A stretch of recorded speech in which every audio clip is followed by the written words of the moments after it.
Hello guys! What's up? Ngayong araw guys, ituturo ko sa inyo kung paano natin makiklaim ang free mythic weapon, legendary weapon, at power nova. Okay?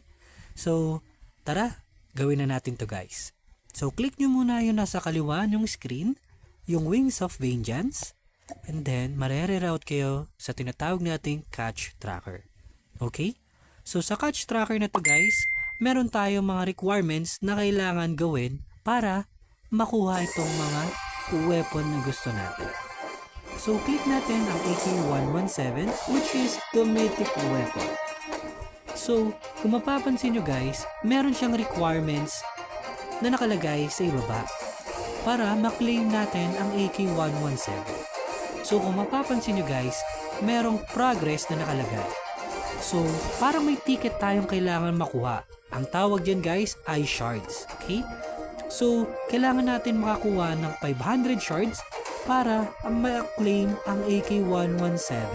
So, ngayon, meron na akong 11 at kailangan ko pa ng 489 shards para ma-claim ang AK-117 na to guys. So, kung alam na natin na kailangan natin ng shards para ma-claim ang mythic weapon, tingnan naman natin ang legendary weapon. So, sa mga legendary weapon guys, kung mapapansin nyo, ang stun baton at CR56 AMAX ay kailangan lang ng 200 shards. So, it means, kailangan natin makakuha ng 200 ticket para ma-claim ang dalawang to. So, alam na natin kung ano mga kailangan natin.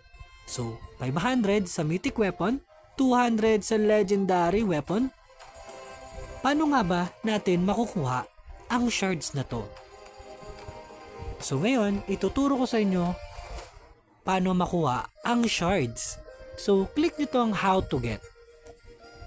So, meron tayo nakalagay dito guys na match, battle pass, at token pass. So first, click natin ang match. So, marere-route kayo sa page na to guys. Ngayon, pag naglaro po ba ako, makakakuha na ako ng shards. Which is, kung mapapansin nyo guys, hindi naman talaga natin makukuha ang shards pag maglalaro lang. Ang kailangan natin alamin kung paano natin makukuha at saan manggagaling yung shards. So, ipapakita ko sa inyo guys ang inventory ko. So guys, meron tayong tinatawag na secret catch. Okay? Ang secret catch guys, naglalaman ito ng random na shards. Okay? Ano yung random na shards na yun guys? So either mythic weapon, legendary weapon, or the power nova. So try natin i-open to guys. So kung mapapansin nyo, ang secret catch tinatawag nakalagay is epic guys. At nakalagay dun sa baba, upgrade remaining, may number 3. So ibig sabihin guys, 3 beses nating itatap to. So 1, 2, 3, at success ang upgrade natin guys. So basically guys, itatap nyo lang to para makita natin kung ano bang makukuha nating shards. Either the legendary ba or a mythic shard. So open natin guys. Charan! So guys, nakakuha tayo ng 8 na shards ng CR56 AMAX shards. So ganun lang siya guys. So kailangan natin makakuha ng catch. So paano nga ba natin makukuha ang catch na yun guys? So kung mapapansin nyo sa kanan ko guys, may nakalagay na daily challenges at 3 matches. So basically guys, kada lagi nyo araw-araw guys, may libre kayong catch. So naglalaman ng catch again ng random shards for mythic or legendary weapon. So aside from that, pag naglogin ka, meron kang isa. At pag naglaro ka ng 3 beses, meron kang 3 catch. So alam na natin na meron tayong daily challenges at 3 matches na requirements. So dapat araw-araw kayo guys naglalaro para makakuha tayo ng 4 na catch na to. Ngayon, aside from that, saan pa po ba natin makukuha ang catch na to? Para makakuha tayo ng shards or yung ticket na kailangan natin sa mythic weapon. So, mabalik tayo. So, punta muna tayo ulit sa Wings of Vengeance. Click natin ang how to get. Since alam na natin ang match, meron tayong daily at 3 matches na kailangan para dun sa catch at nilalaman nun ay yung shards, meron naman tayong battle pass. So, click natin ang battle pass, guys. So, sa battle pass, guys, alam naman natin na kailangan natin gumastos ng 320 CP, which is yung COD points. So, kailangan nyo guys mag-top up. So, hindi ko naman siya sinasabi na kailangan lahat tayo mag-top up, but it is one of the options na makakakuha tayo ng catch for ticket o yung shards na kailangan natin. So, as far as I know guys, kailangan natin ng 320 at merong 12 catch na makukuha sa battle pass. So, take note, huwag kayong malumbay. Hindi porket gumastos kayo ng 320 is para lang sa catch. Hindi lang ganun yun guys. Ang battle pass natin guys, take note, once na makomplete mo ang task na to at mapunta ka sa level 50, babalik ang 320 na COD points nyo guys, which is yung CP nyo. So pwede nyo siyang magamit ulit sa next battle pass nyo. So kung gusto nyo naman siyang gamitin, it's fine. But I highly suggest guys, ipunin nyo na lang yung COD points at itap up nyo ulit siya or ibili nyo ulit ng battle pass. Okay? So meron na tayong battle pass at meron kayong 12 catch for random shards. Okay? So mabalik tayo sa requirements ulit.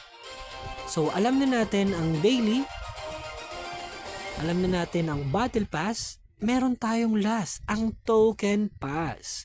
So kapag kinlik nyo yung token pass guys, it is an event. So anong event to guys? So kung mapapansin nyo guys, para lang din siyang, alam nyo yung battle pass guys, para lang din siyang battle pass. Pero may mga task kang gagawin. So kung mapapansin nyo guys, meron siyang parang token na tinatawag, ang challenge token. Para saan ba ang challenge token? So kung mapapansin nyo guys, every event meron binibigay na challenge token. Para saan po ba ang challenge token?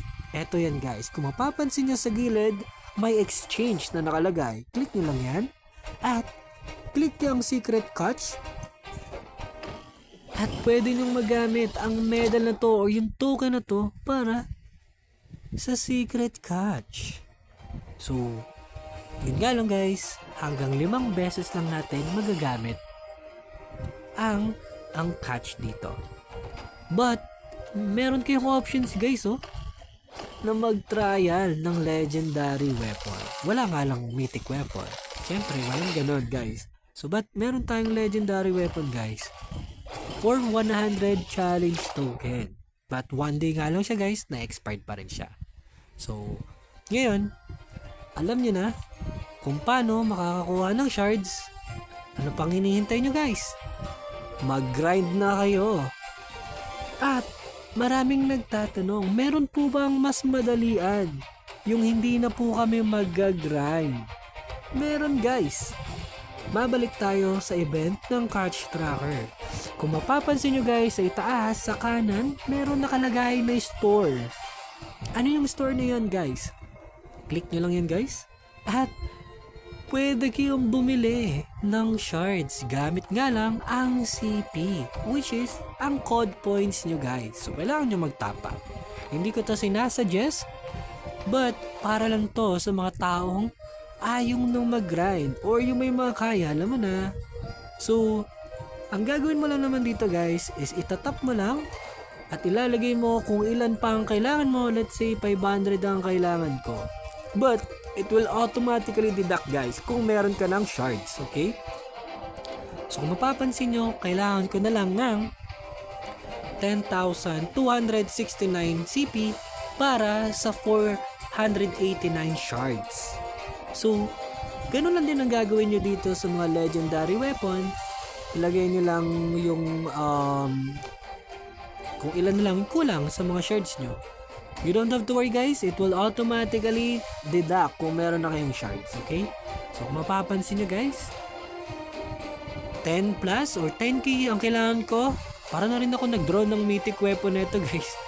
So, di ko na siya ina-advise, but alam niyo yun, pwede nyo naman siyang gawin guys. Let's say, nakakuha na kayo ng 250. Edi gastusan nyo ng 5k na CP, at least nakuha nyo na yung mythic sa kalahating halaga, di ba? Half lang siya ng price. So, eto yung pangmadalian guys para maklaim ang legendary at mythic weapon. So, ngayon kung napapansin nyo guys, merong Power Nova na nasa gilid natin. Ano nga ba tong Power Nova? Ang Power Nova guys, ito lang naman ang naglalaman ng mga weapon na pambihira. Kung mapapansin nyo, yung mga weapon na to guys, nagbabaga at napakaganda kung titignan mo sila. Diba? Grabe oh. Grabe. Pakita ko sa inyo guys kung paano nga ba siya makukuha. So, or anong lalabas ba? Check natin guys. So, click natin ang Power Nova. Kung mapapansin nyo guys, napakarami. At may mga nakuha na rin ako guys. May mga na-owned na rin ako weapon na Power Nova. But, sige. Click natin guys kung ano mangyayari dito. So, let's say, gusto kong kunin ang eto guys. AK-117. Tingnan natin. So, ang nakuha ko guys is SVD. So, yun nakuha ko guys. So, yun lang. If you have more questions guys, ask nyo lang. Okay? Peace out. Thank you, Kodem. Bye-bye.